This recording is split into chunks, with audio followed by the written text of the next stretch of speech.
Hello again. We are at Geotherm in Offenburg, Germany, and I'm standing here with Bruce Gatherer of Iceland Drilling. Bruce, can you tell us a little bit about yourself, what you do, and what Iceland Drilling does? Thanks for asking me to have this discussion with you. I'm business development with Iceland Drilling. I've been with Iceland Drilling for just over 10 years now. I started off as a project manager with the company, and I've worked on several projects and led several projects as well for geothermal in Iceland, but also internationally as well. And it's been a very interesting career. I started my career in oil and gas in '89, so I have quite a long experience in drilling itself. And I have to say that geothermal is definitely more interesting, more exciting, a lot of good challenges, which I really look forward to every day. Iceland Drilling, for example, they started just over 80 years ago through the requirement of becoming energy independent from the fossil fuels that were being used at the time, creating huge pollution across the city. So they profited on the heat that they had beneath their feet, to quote a lot of people, to use geothermal for heating. And then after a few decades of being successful in the district heating systems, they expanded into deeper and hotter temperatures using new technologies at the time to get to the deeper depths and to get higher temperatures. And using these higher temperatures, they were able to produce electricity from them with the power companies. So the country is now probably more than 95% run on renewable energy and geothermal. And Iceland Drilling, through its expertise several decades ago, started to go international. And from that, Iceland Drilling is working in a whole range of regions around the world, mainly in the Ring of Fire. Most of the wells that we drill tend to be formation temperatures of above 300 degrees centigrade. Some of the areas that we're drilling in, for example, outside of Iceland, are in Europe. We had a project several years ago in the Azores, for example. We've been there a few times and been very successful. We've had projects in the Caribbean, in Central America. We've also been operating in Africa and in Asia, in countries like the Philippines, New Zealand, for example. So pretty much everywhere and anywhere where there's high temperature drilling that's needed with an expertise from geothermal drilling, we're the go-to partner for a lot of our customers.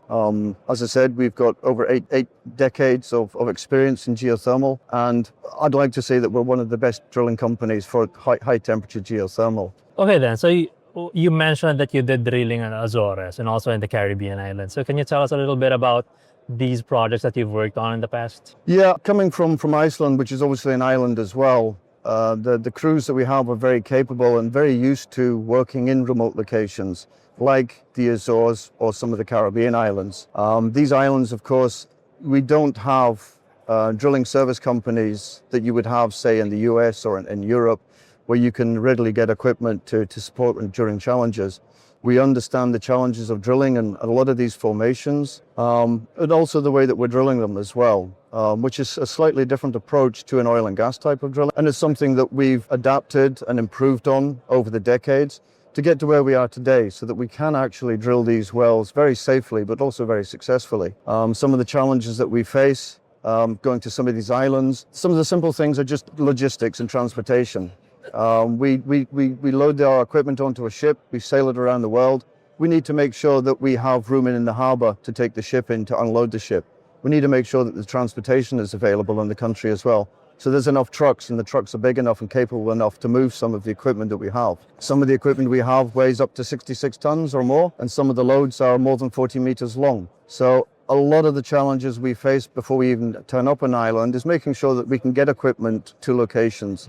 And they can actually go up the roads, and the roads are suitable to take the equipment. When we get to the site itself, when we start doing the drilling, the challenges tend to be very similar wherever we are on the drilling. We do experience a lot of challenges, and we expect to have problems with, for example, steam kicks, which is a very real problem. We have in the past encountered steam kicks of 15 bars of pressure and over 220 degrees centigrade, which is very scary and very dangerous. But luckily we have very strong and very strict safety precautions and safety measures in place. And during these events, we've not had any major accidents or incidents. The last incident that we had on the rig with the steam kick, nobody was injured at all. So everyone follows our very strict and strong safety precautions as well. So that's kind of the challenge that we see on the islands. All tend to be the same. So it's mainly the transportation to and from location, and then the drilling itself, which is similar drilling challenges that we'll see around the world. So Okay then, I guess one of the more recent contracts you've been awarded is for this drilling job in Nevis. So can you tell us a little bit about this contract? Say how many wells are you drilling, and what's the timeline for this? yeah, the Nevis contract is a very interesting one, also a very exciting one for us.